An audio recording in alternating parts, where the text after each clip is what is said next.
back in any capacity. Chris, do the Nets need to bring back KD into the mix before the All-Star break?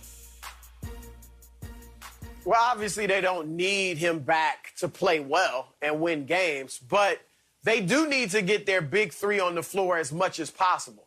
It's just as simple as that. And I understand that Kevin Durant is easier to drop in a lineup than maybe any superstar in the league just because of the nature of his game and his skill set.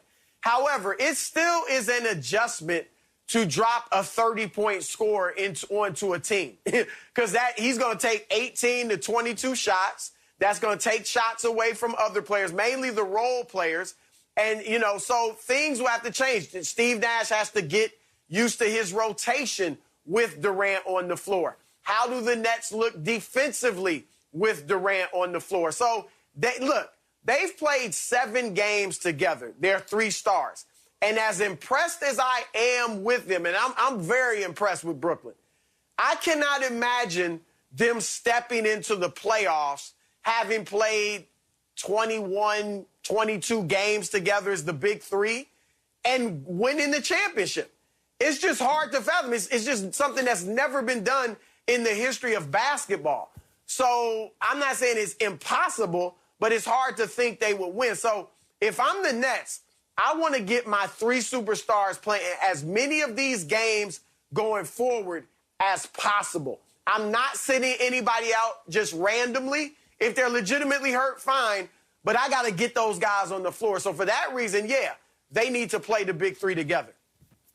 It would be hypocritical for me to say that this is an important thing after saying that the Lakers playing the Utah Jazz in February isn't all that important. So I can't go to the wall and say, absolutely, KD has to come back and play before the All-Star break. But to Chris's point, yeah, there's some things to be worked out here. And I know there's kumbaya among the big 3 in terms of sharing the ball and sharing shots and all of that. The reality is the longer KD's out and the more comfortable Kyrie gets, taking 25, 30 shots a game, the harder it is to put that horse back in the barn and say, you know what, there are going to be nights where you're only going to get 17 or 18, especially if they're having success. It's going to be, well, wait a minute, why do we have to rework this thing? And again, I believe that they can have a meeting of minds, and offensively they can straighten it out. The most important thing is, how good can they be defensively? And again, the Nets fans out there who've hammered me for bringing this up, their defensive rating, look, yeah, they've turned it on at times. But defense and playing defense is a discipline. You can't just do it for 6 minutes, 8 minutes. You can do it during the regular season and win games that way when you're as offensively potent as they are. But when you get into playoff games, you have to have the mental toughness to play defense for long, long stretches when your offense may not be spot on. And they need to develop that muscle collectively over the course of the season. I can't just see it at moments and say they're capable of it. They need to believe in it. They need to believe that they can win games with their defense, because what we've seen is that, it's a tried and true thing, but the reality is you're playing for a championship. There are times where your defense is going to have to carry you. The offense against the best of the best isn't always going to click. They need to develop that and that belief in themselves that they're capable of playing that way. And the more opportunity they get, the better. I was walking down the aisle and I saw the Rick Bucher Frosted Flakes and the Chris Broussard Fruity Pebbles, and I didn't buy it. I didn't grab the boxes. I didn't want that cereal today. I don't want it. I'm not going to take it.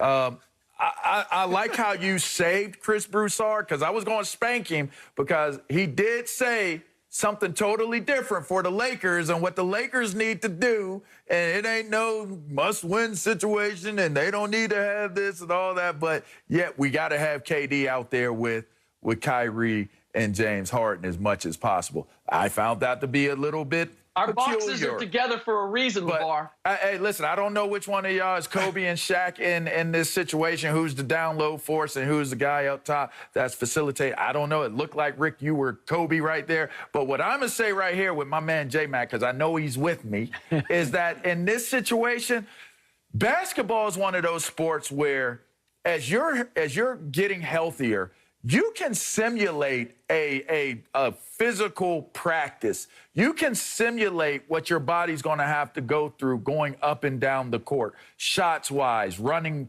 to play defense, running to play offense. One thing's for certain, if there's a team that we're looking at in today's NBA right now that could get away with not being a prolific defensive shutdown team, it's the Brooklyn Nets. This situation right here with KD coming back is purely KD wanting to come back and contribute. It's not because they need the wins. It's not because they need to play together and oh, it's going to be hard to put that Kyrie Irving horse back in the barn after he gets shooting all them shots. That's not what this is. KD is watching his team ball out. They're having fun. That everybody thought that, oh, how can James Harden come to Brooklyn and be what he needs to be? He's been a cancer everywhere else he's been, and nobody does well. He's not going to dish the ball off. He's not going to be a guy that facilitates and takes less shots. Oh, but he is. He has been that guy. Assist guy, assist leader?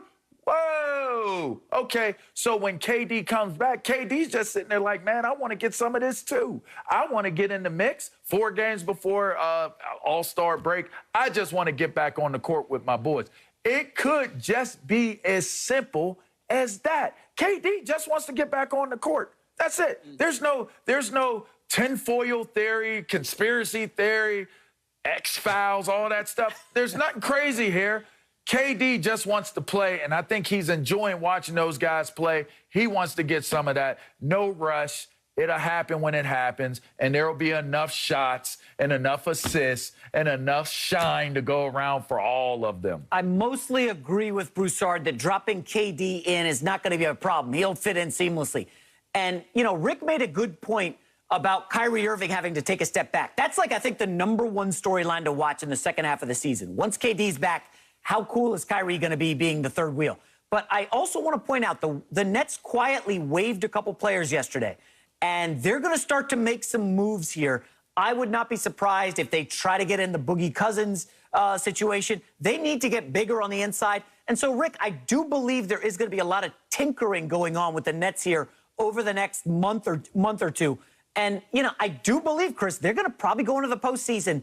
My guess would be under 15 games together for KD, Harden, and Kyrie Irving. I would not be surprised if they're just messing around, resting guys. Because, listen, we know they're going to coast in the first round of the playoffs. Second round will be a bit of a challenge. And in the finals, probably against, you know, the Bucks or the 76ers. I'm just telling you, the Nets are going to be a work in progress the rest of the season. I don't think it's a massive issue, though. J-Mac, are you aware of is there going to be another shutdown? Do you know of something that's going to happen that they're only going to get 14 games in? What's the rush? He's coming off an Achilles. He's got a hamstring now. Like, what are we doing? Why are we rushing Kevin Durant back? J-Mac, they played 7 games in the first half, and Harden wasn't there for a while. Right. Kyrie went AWOL, and KD's been out with COVID and a hamstring. You think they only going to play the same amount of games over the second half of the season? Let me address LeVar first and then get back to J-Mac. LeVar, yes. The Lakers have won a championship together. Fair. Okay? Fair enough. Kevin Durant, James Harden, and Kyrie Irving have played 7 games together. Fair enough. So it's a big difference. It's a new team. I can't, yes, they need to be on the court. I'm not saying. That is not the same team. That Lakers team is different. But your 2 stars, your 2 engines are the same. Okay. And that's all. And then most of the role players, not all, but most of the role players, coach is the same. They got a new coach, not only a new coach, but a first-year coach at any level. All right? They got 3 superstars that have to blend their game together. They have to figure out how they're going to play on the defensive end. And I'm not saying it's a must that they come back in the 4 games before the All-Star break. But J-Mac, they had better be on the court more than 8 times over the second half of the season? Are you crazy? Steve Nash and Mike D'Antoni better not be thinking the way you are. That would be a travesty. That would be a fireable offense if they think they can play those guys 8 times together over the last